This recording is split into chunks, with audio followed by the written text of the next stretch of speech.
নমস্কার। জয় ভারত মাতার জয়, জয় স্বামী বিবেকানন্দের জয়। আজকে 26 তারিখ, 26শে নভেম্বর, মোটামুটি নভেম্বর মাস শেষ হতে চলল। আজকে সকালের তাপমাত্রা এখন বাজে 7টা, আমি বেরিয়েছি 6টায়। এখন তাপমাত্রা 27 ডিগ্রি, সকালের দিকে আরও সকালের দিকে 25-26 ডিগ্রি সেলসিয়াসের ছিল। তো আমি এই মুহূর্তে যেখানে সাইকেলিং করছি সেটা আরেকটি সুন্দর প্রাকৃতিক জায়গা, সেটা হচ্ছে আমাদের সোনারপুর খেয়াদাহ মাঝখানে গঙ্গা জোয়ার। আজকের যে বিষয়টি নিয়ে কথা বলবো সেটা হচ্ছে আমাদের মনকে আমরা কি করে শান্ত করব। তো সেই বিষয়টা আমি যেটা করি, আমার মন খুব অশান্ত হলে প্রধানত তো আমি এই প্রাকৃতিক জায়গায় চলে আসি, এবং দ্বিতীয়ত যেটা হচ্ছে আমি আমার শ্বাস প্রশ্বাসকে নিয়ন্ত্রণ করি। সেই পদ্ধতিটা আমি অবলম্বন করি, এবং তাতে খুব দ্রুততার সঙ্গেই আমি আমার মনকে শান্ত রাখতে পারি এবং শান্ত করে দিতে পারি। আপনাদের সেই পদ্ধতিটা আজকে আমি দেখাবো। তো চলুন আমরা একটা কোনো আজকের এই প্রাকৃতিক জায়গায় একটা কোনো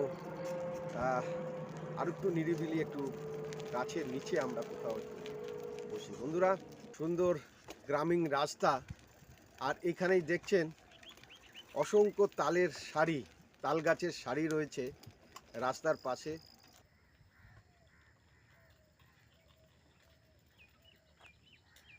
চলুন এইখানটায় আমরা বসে আজকের একটু মেডিটেশন করি, আমাদের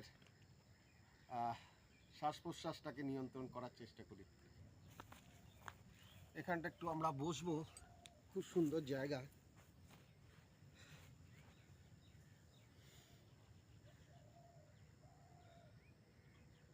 আমাদের যে মানসিক চাপ, আমাদের যে মনের ওপরে যে চাপ তৈরি হয়, যার ফলে মনটা অশান্ত হয়ে থাকে, সেটাকে একটি ছোট্ট উপায়ে আমরা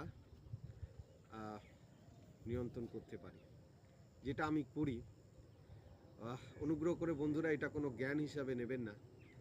আমার জীবনে চলার পথে যা ভালো আমি উপলব্ধি করি সেগুলোই আমি আপনাদের কাছে তুলে ধরি। তো আমি যেটা করি আমার মনকে শান্ত করার জন্য, সেটা হচ্ছে শ্বাস প্রশ্বাসটাকে নিয়ন্ত্রণ করা। প্রথমেই নাক দিয়ে জোরে আমাদের শ্বাসটাকে ভেতরে নিয়ে নিতে হবে,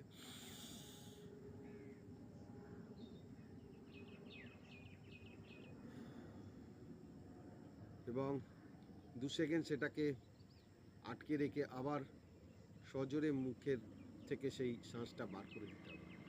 এটা যদি আমরা কিছু সময় করতে পারি তাহলে অনায়াসেই আমাদের মনকে আমরা শান্ত করে নিতে পারব। তো চলুন বন্ধুরা সেটা করি।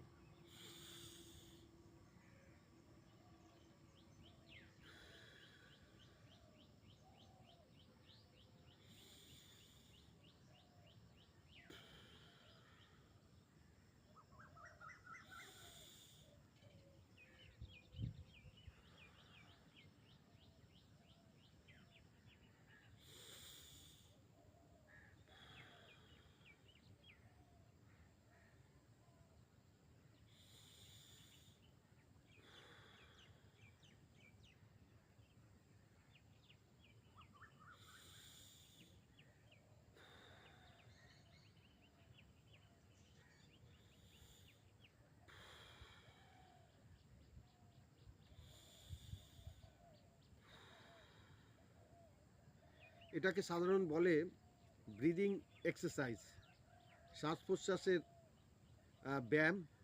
এটা করলে আমাদের শরীরে প্রচণ্ড পরিমাণে বায়ু প্রবেশ করে, এবং সেই বায়ুর মধ্যে অক্সিজেন থাকে, যা আমাদের শরীরকে সতেজ করতে এবং সচল রাখতে সাহায্য করে। আজকের আমার এই ছোট্ট সাইকেল ব্লগটি আমার এই সুন্দর জায়গায়, প্রাকৃতিক জায়গায় আমি এসেছি গঙ্গা জোয়ারের এখানে। এবার ঘরের দিকে ফেরা যাক বন্ধুরা।